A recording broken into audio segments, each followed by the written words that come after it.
श्री सरस्वती मैया की जय, श्री कृष्णचंद्र भगवान की जय। देखिए, आज हम चर्चा करेंगे शास्त्रार्थ पर।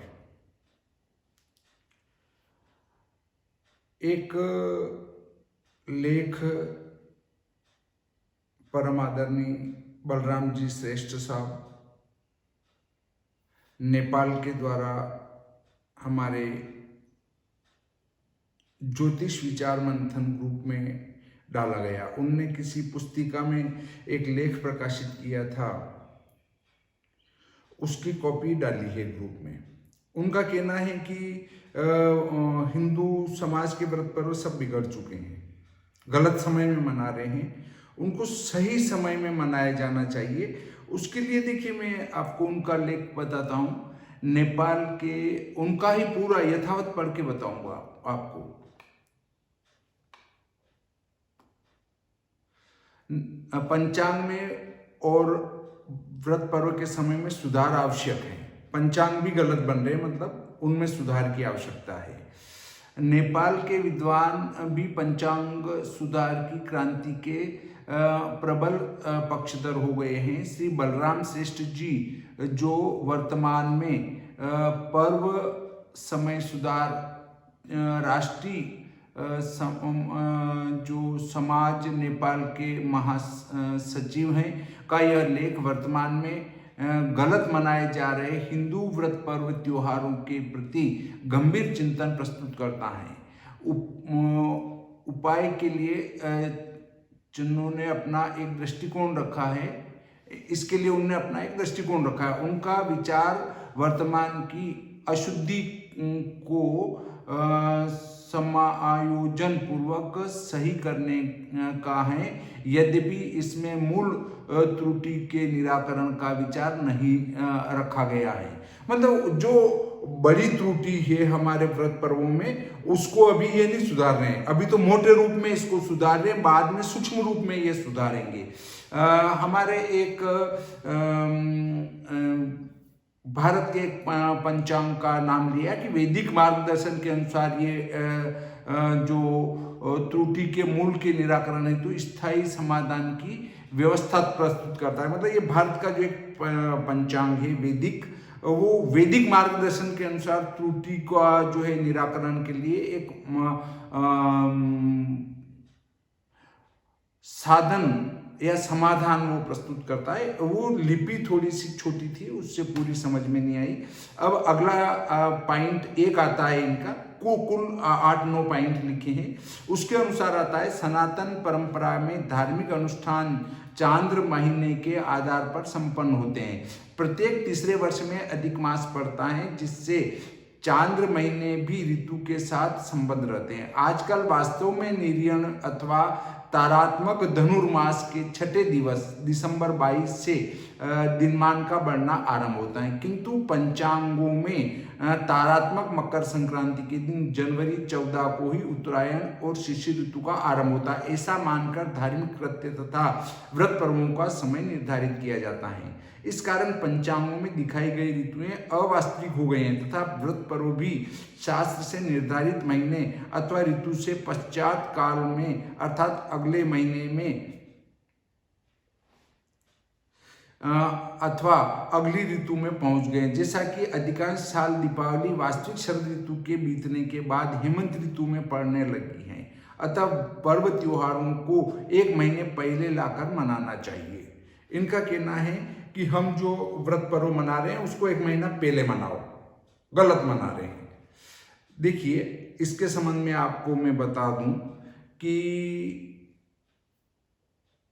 ये हमारे भारत में भी ऐसी व्यवस्था लोगों ने चालू करी है, सायन पंचांग बनाकर, और हर ग्रुप में वो शास्त्रार्थ के लिए तैयार रहते हैं, और जब मौके की बात करते हैं तो उसका जवाब नहीं देते हैं। उठपटांग जवाब प्रस्तुत करते हैं, जवाब आता नहीं है और कुछ भी जवाब देते रहते हैं। तो उनका, इन लोगों का ये कहना है कि जो कौन से शास्त्र में लिखा है कि निर्यण पंचांग बनाया जाए, तो इनको ये बता दूं कि सूर्य सिद्धांत से बनने वाला पंचांग निर्यण बनेगा, लिखा नहीं है, उसका गणित ही पूरा निर्यण लिखा गया है। जितने भी सिद्धांत हैं, तंत्र ग्रंथ हैं, करण ग्रंथ हैं, सभी से आने वाले ग्रह निर्यण ही आएंगे, सायन नहीं आएंगे। अब दूसरी बात और बता दूं कि इन करण ग्रंथों में स्पष्ट रूप से लिखा है कि ऋतु, अयन, गोल, इनके साधन के लिए सूर्य को सायन बनाकर फिर निकाला जावे। तो इसमें आपको दिक्कत क्या है? संहिता ग्रंथों में स्पष्ट रूप से लिखा है कि कार्तिक की पूर्णिमा को कृतिका नक्षत्र होगा, तो वो अभी आ रहा है, एक दिन आगे पीछे या उस दिन इसी दरमियान होना चाहिए। यदि आप उसको एक माह पूर्व अगर बढ़ा लेते हैं तो कार्तिक की पूर्णिमा को कृतिका नक्षत्र कहां से मिलेगा? चैत्र की पूर्णिमा को चित्रा नक्षत्र होता है। पर इन लोगों को कौन समझा? इनने धर्म ग्रंथ तो पढ़े नहीं है, जो भी कुछ किसी ने समझा दिया उसको लेके चल दिए। बिंदु नंबर 2 आता है इनका पंचांग सुधार न होने के दुष्प्रभाव।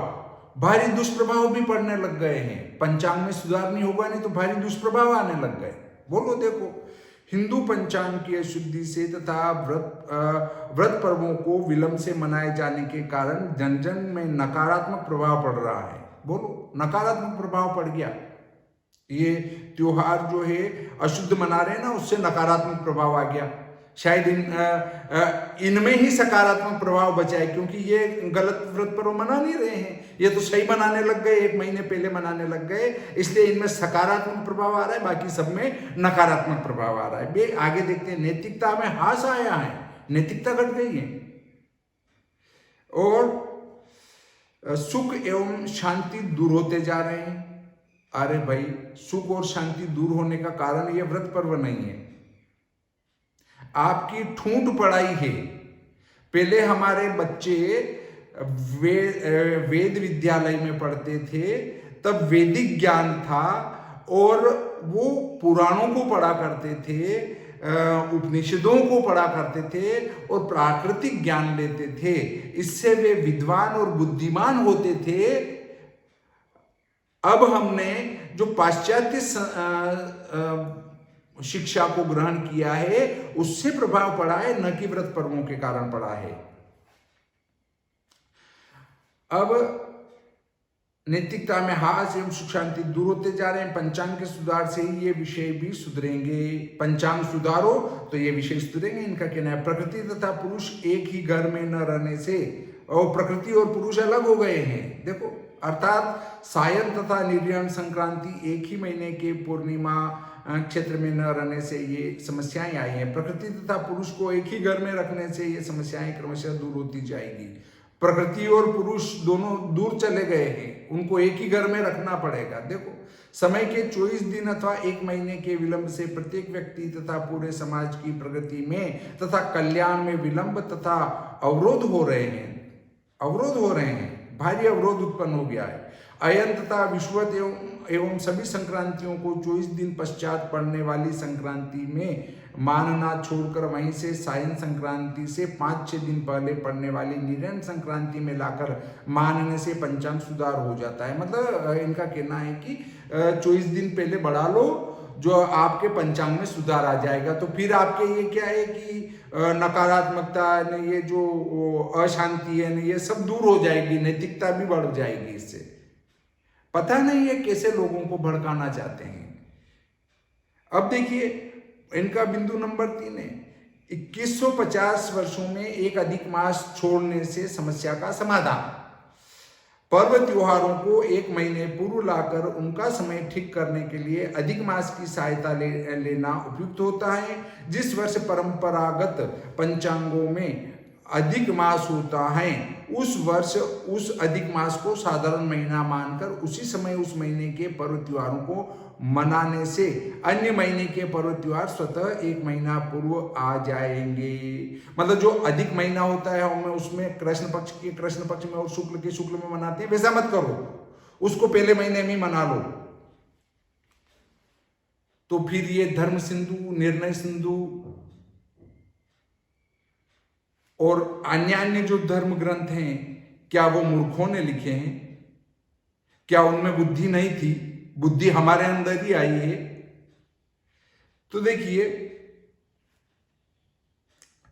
एक महीना पूर्व मनाओ इनको। जैसे इस विक्रम संवत 80 में परंपरागत पंचांगों में श्रावण में अधिक मास है, उस अधिक मास श्रावण महीने को शुद्ध श्रावण मानकर उसी महीने में नाग पंचमी तथा उपाकर्म पर्व मनाने चाहिए। इसके बाद शुद्ध श्रावण महीने को भाद्रपद महीना मानकर भाद्रपद के पर्व त्योहार उसी महीने में मनाए जा सकेंगे और एक महीना का सुधार आसानी से हो सकेगा। केवल मिथुन मास, आषाढ़ के बाद सिंह मास और सौर भाद्र मानकर कर्कट मास और सौर श्रावण को हटाना चाहिए। परंपरागत पंचांगों की संक्रांति का समय अथवा संक्रांति के दिन वहीं रहेंगे। धनु संक्रांति का नाम बदलकर मकर संक्रांति रखकर उसे ही उत्तरायण की संक्रांति मानना चाहिए। ऐसा प्रत्येक 2150 वर्षों में एक बार करना पड़ेगा।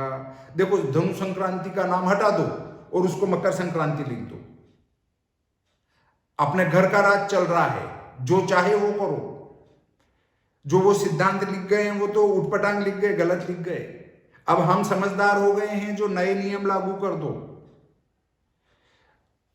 इनने धर्मशास्त्र पढ़े ही नहीं है।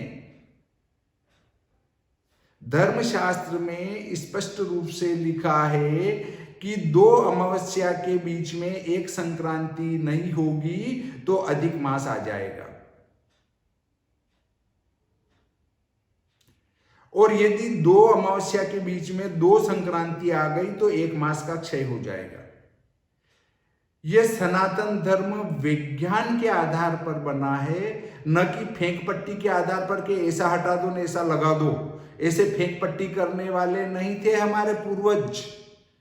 उनने जो भी सिद्धांत बनाए हैं, उठने से लगाकर वापस सोने तक, जन्म से लगाकर मृत्यु तक जितने भी सिद्धांत बनाए हैं वो शास्त्र के अनुकूल और वैज्ञानिक आधार पर बनाए हैं, न कि फेंक पट्टी के आधार पर कि ऐसा कर दो न वैसा छोड़ दो न उसको मना लो उस त्योहार को वहां। ऐसे हमारे त्योहार को आगे पीछे नहीं कर सकते हैं। उनमें सिद्धांत हैं कि इन सिद्धांतों के आधार पर ऐसा होगा। अब कुछ कहते हैं ऋतुएं आगे पीछे हो गई है। भाइयों, जब हम भगवान कृष्ण की गाथा को पढ़ते हैं, अर्थात श्रीमद् भागवत को पढ़ते हैं, तो उसमें लिखा है कि भाद्रपद का महीना था, भयंकर वर्षा हो रही थी, तब भगवान कृष्ण का जन्म हुआ था। तो आज भी भाद्रपद महीने में वर्षा होती है, वर्षा के महीने ही माने गए हैं। अब उसमें ऋतु आगे पीछे हो गई पर वर्षा तो हो रही है ना। जब हम रामचरितमानस को पढ़ते हैं तो भगवान राम ने जो वर्षा ऋतु बिताई थी, श्रावण भाद्रपद में ही बिताई थी, और आश्विन में फिर वो बाहर निकले थे। तो उस समय लाखों वर्ष पहले भी श्रावण भाद्रपद में वर्षा ऋतु थी, और 5000 वर्षों पहले भगवान कृष्ण के समय भी वर्षा ऋतु थी, और आज भी वर्षा ऋतु है। तो इनके नया चक्कर कहां से पड़ गया है?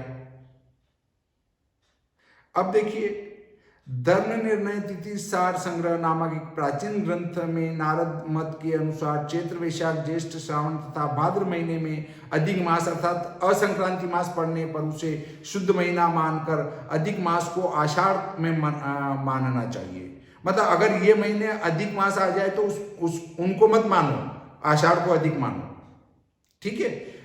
ऐसा नियम तथा आश्विन, कार्तिक, मार्ग, माघ और फाल्गुन महीने में अधिक मास अर्थात असंक्रांति पड़ने पर उसे शुद्ध महीना मानकर पोष महीने में अधिक मास मानना चाहिए। उधर तो पोष अधिक मानो और इधर आषाढ़ अधिक मानो, बाकी महीने को अधिक मानने की जरूरत नहीं है, ठीक है। वाह साहब। इसी प्रकार भारद्वाज मत में श्रावण, भाद्र, आश्विन, कार्तिक, मार्ग और पोष महीने में अधिक मास पड़ने पर उस महीने को शुद्ध मास मानकर उसके स्थान में तत्पूर्ववर्ती आषाढ़ महीने में तथा माघ, फाल्गुन, चैत्र, वैशाख, ज्येष्ठ और आषाढ़ महीने में असंक्रांति मास अर्थात अधिक मास पड़ने पर तत्पूर्ववर्ती पोष महीने में अधिक मास मानने की बात बताई गई है।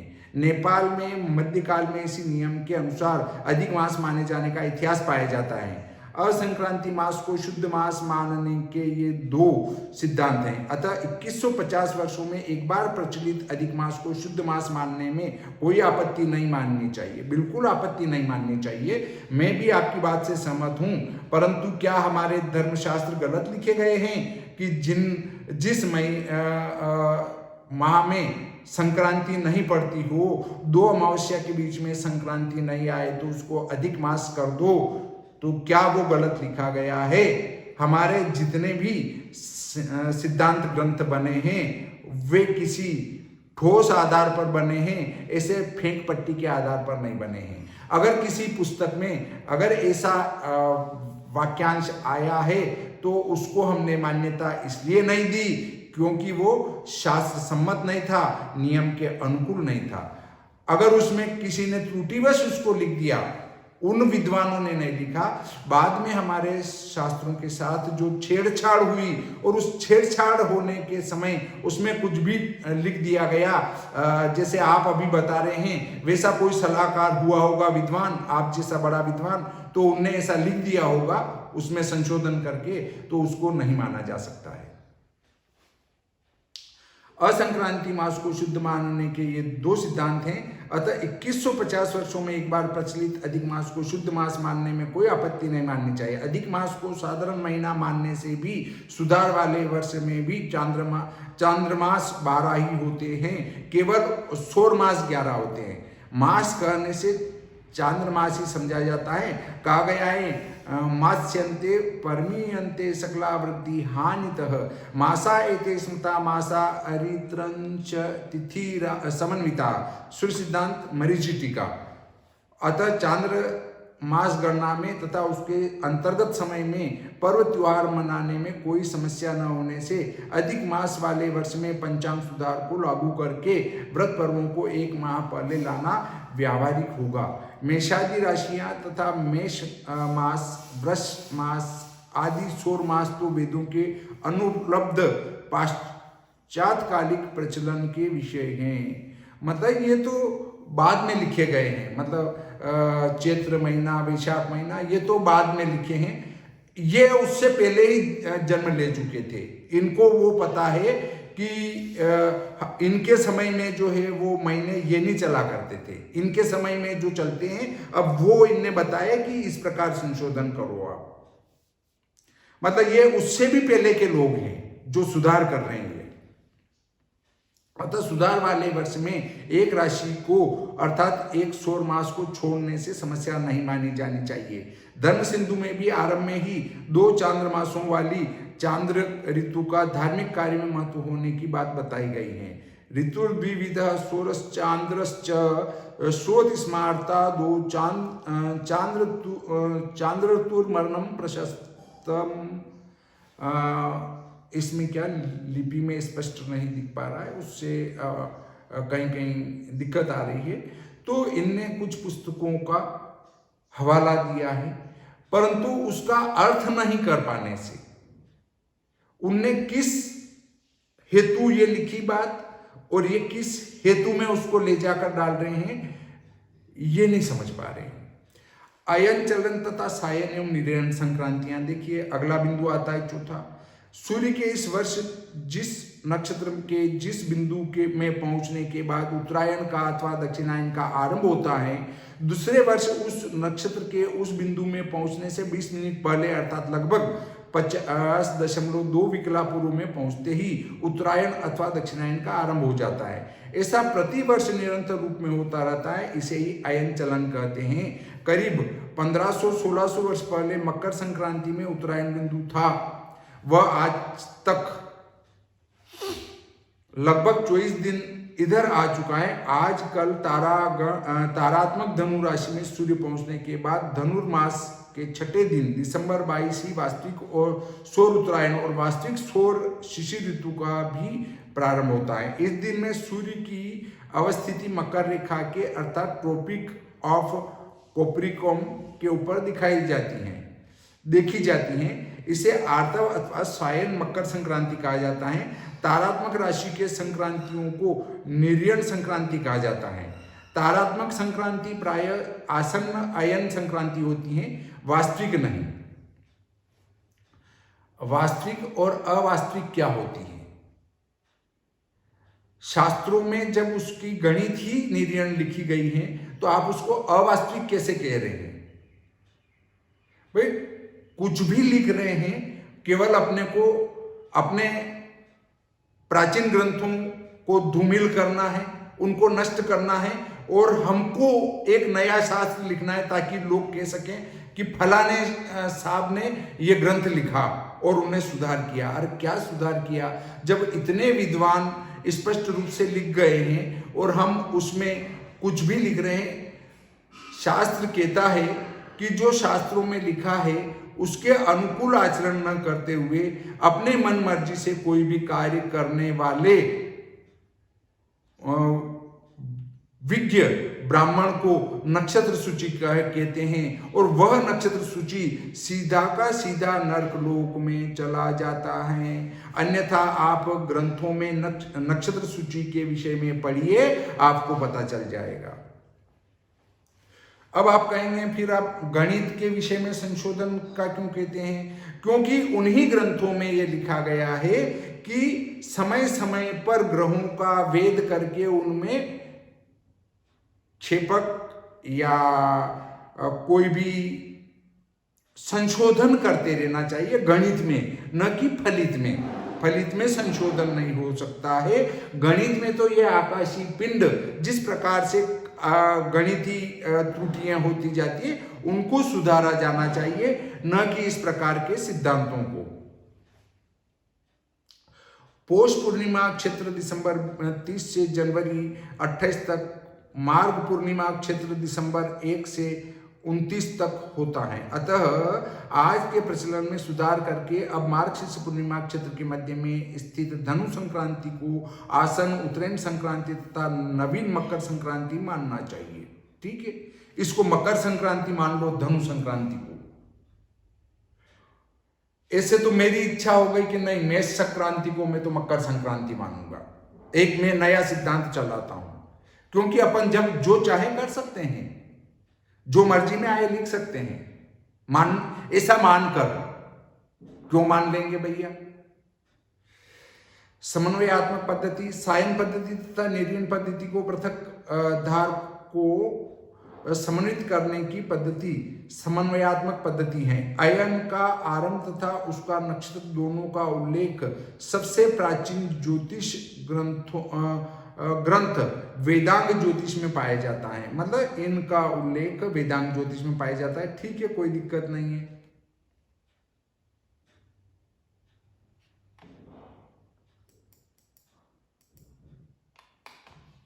अब हम अगले बिंदु पर चर्चा करते हैं।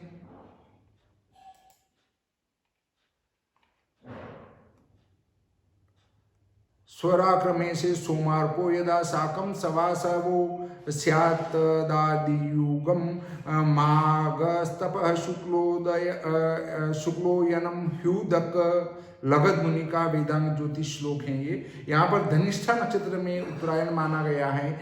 आर्तव अर्थात सायन अयन संक्रांति के नजदीक जो निर्यण अथवा तारात्मक नक्षत्र संक्रांति अथवा राशि संक्रांति होती हैं, उसी को ही अयन संक्रांति मानने की यह परिपाटी समन्वयात्मक परिपाटी है। सायन संक्रांति प्रकृति है, निर्यण संक्रांति पुरुष है। देखिए, सायन संक्रांति तो क्या प्रकृति है और निर्यण संक्रांति पुरुष है। इन दोनों को एक करना है, तब सृष्टि की उत्पत्ति होगी।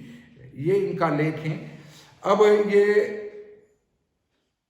वहां लगध मुनि ने क्या लिखा था, अभी क्या है, जो हमारी व्यवस्थित गणना पद्धति चल रही है, जिसमें हमारे सिद्धांतों में लिखा है कि वहां वो नक्षत्र मिलेगा, वो मिल रहा है। तो हमें इसमें तकलीफ क्या आ गई है कि संशोधन करना पड़ रहा है।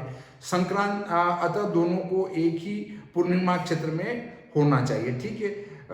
मनवंतर तथा कल्प, मैत्रायणी आरण्यक में 6-14 धनिष्ठा नक्षत्र के मध्य में सूर्य पहुंचने पर अर्थात तारात्मक कुंभ संक्रांति से उत्तरायण लगने की बात आई है। यह छठे चाक्षुष मनवंतर की बात है। मतलब ये वो छठे मनवंतर में भी ये थे, मतलब तो इनने वैसा देखा उस समय। उसके बाद सिद्धांत ज्योतिष के ग्रंथों में उत्तराषाढ़ा नक्षत्र तारात्मक मकर संक्रांति से उत्तरायण माना गया है। इसी समय से 7वें वैवस्वत मनवंतर का आरंभ अवगत होता है। अयन चलन के कारण उत्तरायण बिंदु सौर मास में 20 डिग्री पहले जब आया तभी धनु संक्रांति से उत्तरायण मानकर धनु संक्रांति को ही नवीन मकर संक्रांति मानने का समय आ चुका था। इसी समय से 8वें सावर्णी मनवंतर का आरंभ भी हो चुका है। पहले दो नक्षत्र आगे लाने की प्रक्रिया होने से विषुवत दिवस कृतिका से अश्विनी में लाया गया था, अर्थात माना गया था। अतः 28 नक्षत्रों से दो नक्षत्र में विषुवत दिन पड़ने की अवधि के हिसाब से 14 मनवंतर माने गए थे। अब पूरे एक राशि अर्थात 2.25 नक्षत्र आगे लाने की पद्धति को स्वीकार करने से मनवंतर 12 ही मान्य होंगे। मतलब मनवंतर भी अब 14 मत मानो। जो हमारे शास्त्र कहता है 14 मनु हुए थे वो गलत। मनवंतर को 12 ही मानने पड़ेंगे, 12 ही मनु होंगे। 2 मनु को बाहर कर दो, इनका लिखना है, मैं नहीं कह रहा हूं। दूसरा इन्होंने कहा है कि आप जो श्लोक में बोलते हो नहीं कि सप्तमे व्यवस्थित मंत्रे मनमंत्रे अष्टांगस्तमे कलयुगे कलिपतम चरणे, तो वो गलत कहते हो। ये कह रहे हैं 8वां मनमंत्र आ चुका है। देखो अब इनको कौन समझाए कि फिर जो हमारे पंडित लोग, विद्वान लोग जो संकल्प करते हैं कि सप्तमे व्यवस्थित मनवंतरे, उसकी जगह अब अष्टमे में मनवंतरे कहना पड़ेगा। अब उसमें कौन सा युग चल रहा है वो भी इनसे ही पूछना पड़ेगा, क्योंकि अपन तो जानकार नहीं है कि कौन सा युग चल रहा है इस 8वें मनवंतर का। 8वें मनवंतर में युगों में से कौन सा युग है यही बता पाएंगे, अपन नहीं बता पाएंगे, अपने को जानकारी नहीं है। आगे लिखते हैं अयन बिंदु मकर के आरंभ से आगे 27 अंश तक ही जाता है और पीछे भी 27 तक ही जाता है। इस प्रकार की अवधारणा अप्रामाणिक एवं भ्रमपूर्ण अवधारणा है। इसी आधार पर सुसिद्धांत में मनवंतर की अवधि को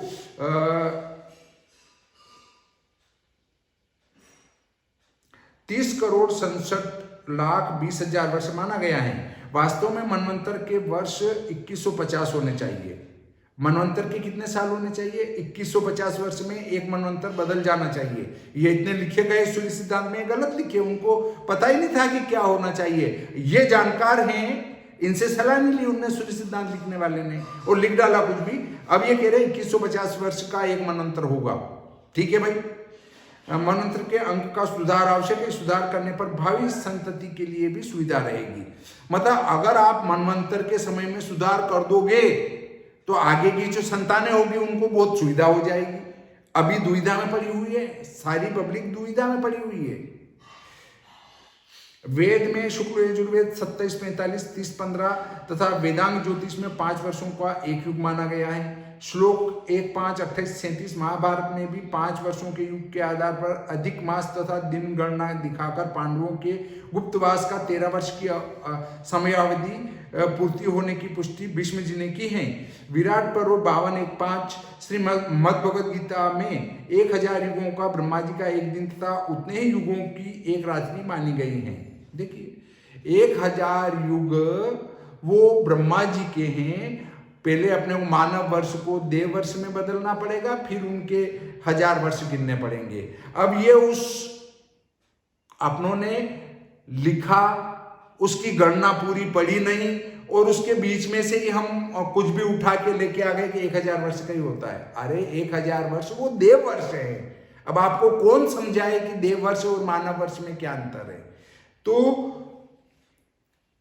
फिर 1000 युगों का ब्रह्मा जी का एक दिन तथा उतने युगों की एक रात्रि मानी गई है। अर्थ तथा वेदांग ज्योतिष के 5 वर्षीय युग के हिसाब से यह केवल 5000 वर्ष की अवधि होती है। ये 5000 साल की होते हैं केवल। इस प्रकार प्राचीन ग्रंथों में युग, मनवंतर इत्यादि कालखंडों के वर्षों की बड़ी संख्याएं नहीं दी गई हैं, यह बात स्पष्ट होती है। नेपाल महात्म्य में एक ही वर्ष में 4 युगों का क्रमशः परिवर्तन बताया गया है। कार्तिक के शुक्ल नवम्यर्धरात्रो सत्ययुगोदय, माघे पुण्य च मध्याह्ने त्रेता नाम युगोदय, वैशाखे शुक्ल संध्यायां द्वापरम च तृतीय के, श्रावणे पूर्वाणे कली कृष्ण त्रयोदशी। अतः बहुत अधिक वर्षों का युग तथा मनवंतर मानना आवश्यक नहीं है। बहुत ज्यादा वर्षों का ये मनवंतर ने युग ने मानना जरूरी नहीं है। मैं तो कहता हूं 1 वर्ष में 4 युग मान लो, और 1 वर्ष में ब्रह्मा जी की आयु भी खत्म, सब कुछ 1 साल में मान लो, और हमारी आयु भी 1 साल में खत्म करके और निपटा दो। अंतिम संस्कार कर डालो व्यक्ति का। क्या है इन्हें वहां लिखा है कि श्रावणे पूर्वाणे कली कृष्णो त्रयोदशी, अर्थात श्रावण के पूर्वाण में कलयुग का आरंभ हुआ था। त्रयोदशी को आरंभ हुआ था, मतलब उस दिन लगा था वो, मतलब यहां से वो कलयुग नहीं मानना चाहिए, ऐसा नहीं है। पर अब कुछ भी पढ़ रहे हैं और कुछ भी लिख रहे हैं। मैत्रायणी आर्यनक में धनिष्ठा नक्षत्र के मध्य में सूर्य पहुंचने पर उत्तरायण आरंभ होने की बात आई है। धनिष्ठा का मध्य तारात्मक कुंभ राशि का आरंभ है और यह तारात्मक मकर के आरंभ से 30 डिग्री आगे है। इस प्रकार यह अंतर 27 डिग्री से भी 3 अंश अधिक है। इस तथ्य से मकरारंभ से उत्तरायणारंभ बिंदु का 27 डिग्री से अधिक दूरी नहीं होती है। यह बात खंडित होती है। इससे सिद्ध होता है कि अयन चलन पूरे 360 डिग्री ही होता है और अयन बिंदु 12 महीनों में ही घूमता है। अयन बिंदु 12 महीनों में घूमता है, ये बात सत्य है, परंतु अयन चलन 360 डिग्री होता है। इसके लिए आप अभी से हो हल्ला क्यों कर रहे हैं? अयनांश को 27 डिग्री पार कर लेने दो, उसके बाद इस पे अगले वाले चर्चा करेंगे कि अयनांश 27 डिग्री से भी ज्यादा जाता है। अगर 27 डिग्री पर जाकर अयनांश लौट आता है तो बात खत्म है। अभी अयनांश 27 डिग्री हुआ नहीं और उससे पहले हम हो हल्ला करेंगे तो उसका हमारे पास कोई निराकरण नहीं मिलेगा। पूर्व में क्या था, लिखने वाले भी वो इतने प्रबुद्ध थे, लिखने वाले ने जो लिखा वो विद्वान थे, पर उनमें आप जैसे लोगों ने कुछ संशोधन कर दिया, क्या वो उतने प्रबुद्ध थे? हो सकता है आप जैसे विद्वानों ने उसमें संशोधन करके लिख दिया हो, क्योंकि हमारे धर्मशास्त्रों के साथ बहुत अधिक छेड़खानी हुई है, इसलिए हम इनको परफेक्ट रूप से ये नहीं कह सकते कि यही हुआ है। तो जहां तक अयनांश 27 डिग्री पार नहीं कर लेता वहां तक हम अयनांश के ऊपर कुछ नहीं कह सकते कि ये 27 से ऊपर जाएगा या नहीं जाएगा। उपयुक्त अयन चलन अथवा विश्वत चलन को एक एक महीने के हिसाब से 1 महीना पूर्व पहुंचने में करीब 2150 वर्ष लगते हैं। इसी को मनवंतर कहते हैं, इसको मनवंतर कहते हैं। देखो ये नया एक सूत्र लाए हैं, 2150 साल का एक मनवंतर होता है, ठीक है। प्रत्येक मनवंतर की पूरी अवधि भर अयन अथवा विषु दिन को एक एक तारात्मक संक्रांति में स्थिर मानकर अयन चलन के कल्पीय चाल को एकत्र स्थित किया जाता है। मनवंतर की अवधि तक तारात्मक मेष के आरंभ में निर्यण मेष मास, निर्यण और सौर वैशाख में 1 में वसंत विषु के दिन को स्थिर मानने के लिए काठ मंडप का सत्तल विश्राम स्थल के रूप में निर्माण हुआ। यह बात समझी जा सकती है। अब वसंत विषुवत को निर्यण मीन मास, निर्यण सौर चैत्र 1 में स्थिर मानने का समय आ चुका है। अब वो समय आ चुका है जब आपको एक एक महीना पहले बढ़ाना पड़ेगा। जैसे आप जिसको फाल्गुन कहते हैं उसको चैत्र कहना पड़ेगा, चैत्र कहते हैं उसको वैशाख कहना पड़ेगा। इनका कहना यह है कि अब एक एक महीना पहले बढ़ा दो इसको। अयन का 360 डिग्री चलने की समयावधि ही कल्प है। अयन चलन के एक पूरे चक्र को कल्प अथवा ब्रह्मा जी का एक दिन माना गया है। इसकी अवधि करीब 25,800 वर्ष की होती है। उधर लिख रहे हैं 2150 वर्ष, यहाँ लिख रहे हैं 25,800 वर्ष। सही क्या है ये मुझे भी पता नहीं है। अंग्रेजी में इसको प्रेसेशन ऑफ द इक्विनोक्स कहते हैं। अपनी मोबाइल से इंटरनेट के माध्यम से भी इसकी विस्तृत जानकारी प्राप्त की जा सकती है। कल्प वृक्ष इसके धुर अथवा ध्रुव से संबंधित हैं। ध्रुव तारा को सुमेरु पर्वत की चोटी और ब्रह्मा जी का वास स्थान माना जाता है। श्रीमद्भागवत में ध्रुव के 2 पुत्र कल्प तथा वत्सर कहे गए हैं। प्रजापते दुहितरम शिशुमारस्य वेदुकः ध्रुव उपये में ब्रह्मी नाम तत्सुति कल्प वत्सरो 4:10। इस कथा से जैसे एक वर्ष पृथ्वी के द्वारा सूर्य को घूमने का एक प्राकृतिक चक्र है, वैसा ही कल्प भी किसी प्रकार का प्राकृतिक चक्र ही होना चाहिए और अयन चलन का एक पूरा चक्र ही एक कल्प है। यह बात अवगत होती है। अयन चलन का जो पूरा एक चक्र है वो कल्प है, इनका कहना है। ठीक है, हमारे धर्मशास्त्रों में लिखा वो गलत लिखा गया होगा, ये विद्वान हैं, इनके अनुसार कल्प को मान लो। तो फिर अभी इनने कहा है कि कल्प भी बदल गया, मनवंतर भी बदल गया, सब कुछ बदल गए हैं। कल्प के 12वें भाग को मनवंतर कहा जाता है, यह भी इससे हम समझ सकते हैं। कल्प की अवधि 25,800 वर्ष तथा मनवंतर की अवधि 2150 है। मतलब कल्प तो 25,800 का है और मनवंतर 2150 वर्ष का ही है। ये चाह रहे हैं कि हम एक नया ग्रंथ लिखें। इनने किसी गैर हिंदू से कोई मोटी रकम प्राप्त कर रखी है कि तुम सनातन धर्म के जितने ग्रंथ हैं उनमें छेड़खानी करो, उनको बदल दो, ताकि आधे लोग 1 महीने पहले होली मनाएं, दीपावली मनाएं और रक्षाबंधन मनाएं और आधे बाद में मनाएं। तब हम ये कह सकें जोर शोर से कि देखो हिंदुओं में 1 महीने पहले एक त्योहार मना रहा है, एक महीने बाद मना रहा है। क्या है ये? धर्म ग्रंथ है कि कोई कबाड़ खाना है? ये हमारे ग्रंथों को कबाड़ खाना बनाना चाह रहे, कबाड़ बनाना चाह रहे उनका, ताकि लोग उंगली उठा सके कि देखो उटपटांग ये किसी विद्वान ने नहीं लिखे, रास्ते चलते किसी व्यक्ति ने उटपटांग लिखा है। ये नक्षत्र सूची लोग हैं जो कुछ भी लिखकर उन मनवंतर को भी अलग बना रहे हैं, सारे चीजों को अलग अलग कर रहे हैं। मनवंतर अलग होगा, कल्प अलग होगा। कल्प तो 25,800 का हो जाएगा और मनवंतर जो है 2150 वर्ष का हो जाएगा।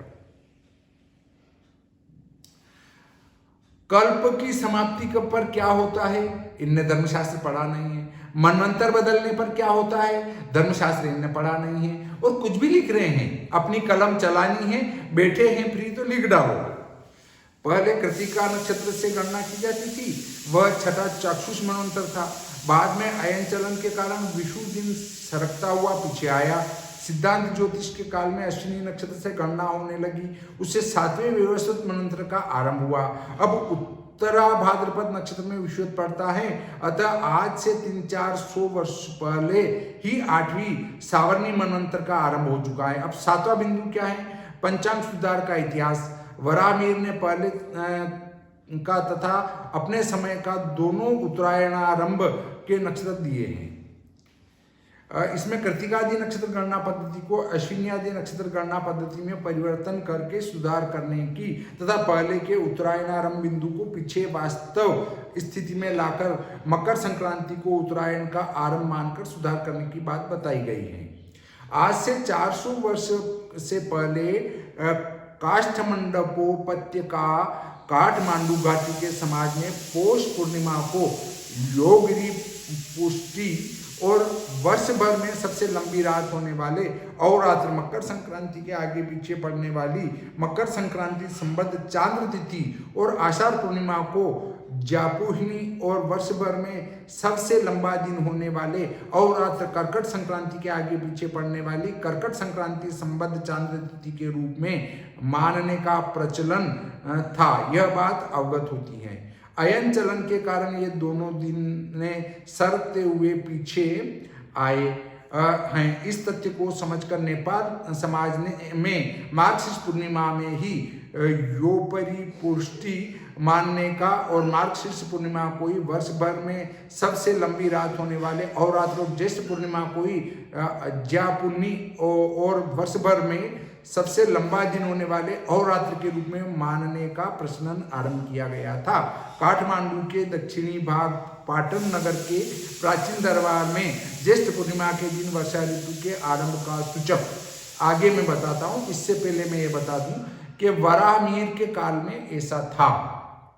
भाई वराहमिहिर कुछ समय पहले हुए हैं, अर्थात हमारे ईस्वी सन में ही उनका जन्म हुआ है।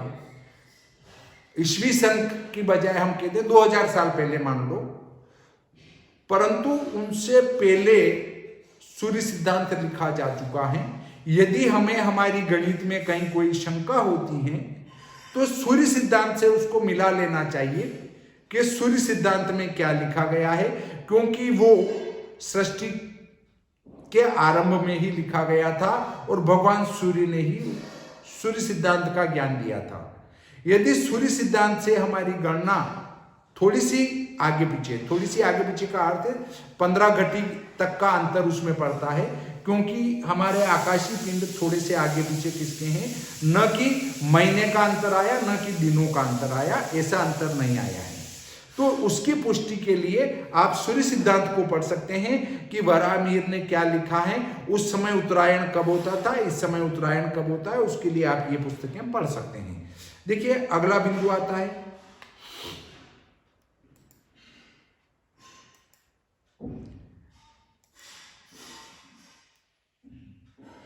मेघ महलार का गायन करने की परंपरा भी प्रारंभ की गई थी। यह परंपरा आज भी यथावत है। इस प्रकार पंचांग सुधार का कार्य आज से लगभग 400 वर्ष पहले ही प्रारंभ हुआ था, ऐसा जाना जाता है।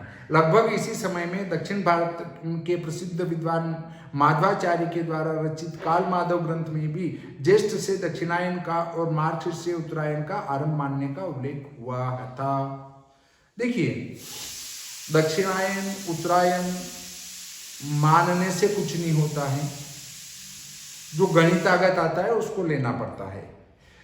8वां बिंदु है नेपाल तथा भारत सरकार के पंचांग सुधार समिति के प्रतिवेदन में भेद। नेपाल और भारत सरकार के प्रतिवेदन में भी भेद है। भारत सरकार से प्रसिद्ध वैज्ञानिक मेघनाथ साहा की अध्यक्षता तथा प्रसिद्ध ज्योतिर्विद निर्मल चंद लाहिड़ी के सदस्य सचिवत्व में गठित पंचांग सुधार समिति के प्रतिवेदन में नवीन प्रकार के आर्तव पद्धति की स्थापना का प्रस्ताव है। इसमें ऋतु के अनुसार सायन संक्रांति के नजदीक से सौर मास का आरंभ करने की मान्यता है। नेपाल सरकार से गठित पंचांग सुधार समिति ने निर्यण अथवा तारात्मक राशियों की संक्रांति को यथावत रखकर सायन संक्रांति के नजदीक वाली 1 महीना पूर्व की निर्यण संक्रांति में ऐनारम संक्रांति की मान्यता लाने का सुझाव दिया है। ये इनका सुझाव है, हमें उससे कोई लेना देना नहीं। पंचांगों के द्वारा पर्व समय का सुधार। पंचांगों के द्वारा पर्व के समय में सुधार कैसे करना चाहिए, देखो काठमांडू नेपाल स्थित स्वाध्याय शाला से प्रकाशित होने वाले वेदांग ज्योतिष के सिद्धांत एवं परिभाषा तथा दृक सिद्ध गणना में आधारित वैदिक तिथि पत्रम नाम के पंचांग में संपादक डॉक्टर प्रमोद वर्धन कौंडिन्यायन अयन विषु एवं सौर तथा चांद्र ऋतुओं को यथार्थ रूप में दिखाया गया है। साथ ही वैदिक तिथि पत्र में प्रमुख पर्व त्योहारों को प्रतिनिधित समय में दिखाने के साथ साथ उसके 1 महीना पूर्व शास्त्रोक्त ऋतु अनुसार के समय में भी दिखाया गया है। इस पंचांग में नेपाल तथा भारत के कतिपय स्थान में ऋतु के अनुसार 1 माह पूर्व इन पर्व त्योहारों का आयोजन होने का विषय भी उल्लेखित होता आया है। नेपाल सरकार संस्कृति पर्यटन तथा नागरिक उड्डयन मंत्रालय की पर्व सुधार राष्ट्रीय कार्यान्वयन समिति से भी अयनांश अनुसार पर्व समय सुधार किया हुआ पंचांग तथा कैलेंडर प्रकाशित हुए हैं। भारत के उत्तर प्रदेश के ग्रेटर नोएडा से सौर अयन विषु एवं सौर ऋतुओं को यथार्थ रूप में दिखाकर पर्व त्योहारों का भी प्राय 1 माह पूर्व शास्त्रोक्त समय में उल्लेख करके दृक्सिद्ध गणना में आधारित एक पंचांग प्रकाशित होता आया है। सनातन धर्म के सभी पंचांगों को इस आवश्यक सुधार की दिशा पर क्रमशः आगे बढ़ना चाहिए। देखिए कोई एक व्यक्ति कुछ भी लिख दे, भारत से 100 पंचांग निकलते हैं, नेपाल से भी 10 पंचांग निकलते होंगे। जब वो 110 पंचांग कर्ता कह रहे हैं कि ये चैत्र महीना है, इसमें जो है आपकी नवरात्रि आएगी, वैशाख महीना आएगा, ज्येष्ठ महीना आएगा उसमें गंगा दशहरा आएगा, श्रावण महीना आएगा उसमें रक्षाबंधन आएगा, और 2 अमावस्या के बीच में संक्रांति नहीं होगी तो अधिक मास हो जाएगा। अगर 2 अमावस्या के बीच में 2 संक्रांति होगी तो 1 मास क्षय हो जाएगा। अब उन सारे सिद्धांतों को छोड़कर ये एक व्यक्ति जो कह रहे हैं या 10 व्यक्ति जो कह रहे हैं उनकी बात को मान लो और बाकी 100 लोग जो है अपने अपने सभी पंचांगों को बदल लो, ऐसा इनका सुझाव है। कैसे माना जा सकता है उसको? देखिए अगला बिंदु आता है 10 निष्कर्ष। अब ये निष्कर्ष दे रहे हैं भी।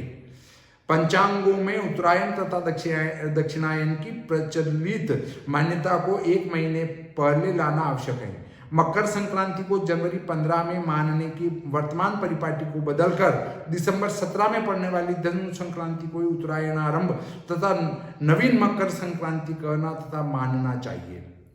मतलब जो धनु संक्रांति आपकी लगती है कि उसको मकर संक्रांति मानो, और मकर संक्रांति लगती है उसको कुंभ संक्रांति मानो,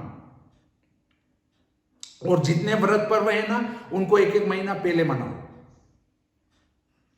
जैसे आप जो होली मनाते हो ना, उस समय थोड़ी गर्मी आ जाती है, ठंड नहीं लगती है, तो उसको उस समय मत मनाओ, ठंड में मनाना चाहिए उसको। माघ महीने की पूर्णिमा को आप होली मनाओ और माघ को फाल्गुन कहो, ये इनका निष्कर्ष है। उसके बाद पंचांग सुधार का यह कार्य तारात्मक राशि की संक्रांति को आधारभूत मानने वाले प्रचलित सभी पंचांगों के लिए भी अधिक सरल हो सकता है। इस सुधार के साथ ही सौर सापेक्ष चांद्र ऋतु का ठीक ढंग से उल्लेख करके व्रत पर्वों को पूर्ववर्ती महीने में लाकर उनके निर्धारित सही ऋतु में ही संपन्न करने की परंपरा स्थापित करना आवश्यक है। इस ओर सभी का ध्यान जाना चाहिए। पंचांगकार उत्तरायण तथा विषुवत संक्रांतियों को 1 माह पहले वाली संक्रांति में लिखकर इस सुधार कार्य का आरंभ कर सकते हैं। देखिए, हम धनु संक्रांति को तो मकर संक्रांति लिख देंगे, परंतु आपकी प्रकृति और पुरुष तो फिर भी एक नहीं हुआ। आप कह रहे हैं कि एक प्रकृति है और एक पुरुष है। निर्यण संक्रांति को हम प्रकृति कह सकते हैं और उसको पुरुष कह सकते हैं, मान लो सायन को, तो भी आपकी प्रकृति और पुरुष में 6 दिन का अंतर तो फिर भी रहेगा। भाई, जिस निर्यण संक्रांति को हम धनु कह रहे हैं, आप उसको कह रहे हो उसको मकर कहो, चलो मकर कह देते हैं, फिर भी आपकी जो सायन मकर संक्रांति तो वो 5-6 दिन बाद ही आएगी। फिर आपका प्रकृति पुरुष तो फिर भी अलग हो गया। तो ऐसा सुधार करने से क्या फायदा मिलने वाला है, बताइए, आप ही बताइए क्या करना चाहिए। पंचांगकार उत्तरायण तथा विषुवत संक्रांतियों को 1 माह पहले वाली संक्रांति में लिखकर इस सुधार कार्य का आरंभ कर सकते हैं। सभी पंचांगकार अपने अपने पंचांग में तारात्मक मीन संक्रांति को वासंत विषुवत संक्रांति, तारात्मक मिथुन संक्रांति को दक्षिणायन संक्रांति, तारात्मक कन्या संक्रांति को शारद विषुवत संक्रांति तथा तारात्मक धनु संक्रांति को उत्तरायण संक्रांति लिखने की प्रथा आरंभ करके पंचांग सुधार के इस कार्य को आगे बढ़ाएं। यह हमारा अनुरोध है। ऐसा करने से पंचांग सुधार के पुण्य कार्य में पंचांगकारों का महान योगदान होगा। देखिए, ये पुण्य कार्य कर रहे हैं, मतलब हमारे व्रत पर्वों को बिगाड़ने को ये पुण्य कार्य कह रहे हैं।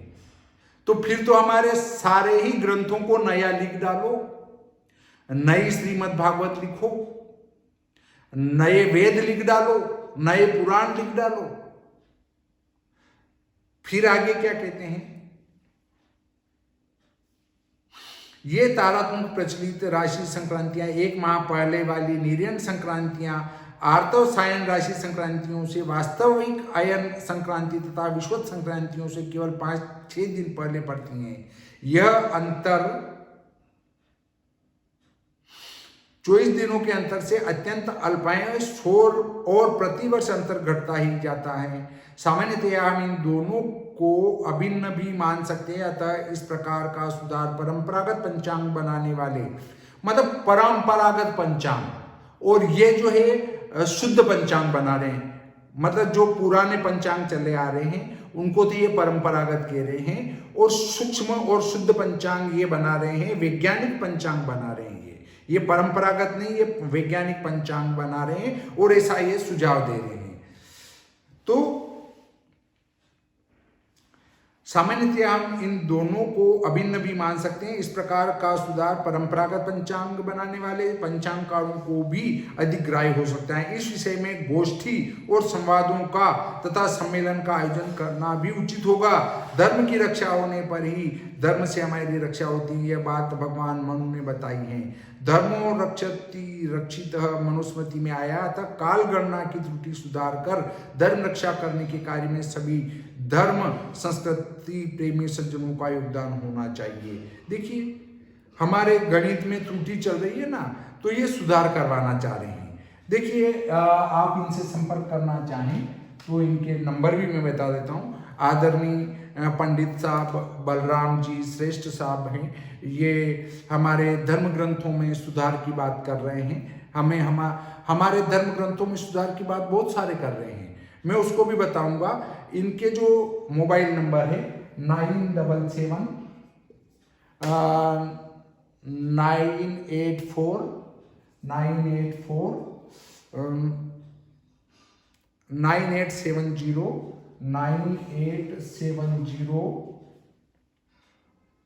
376।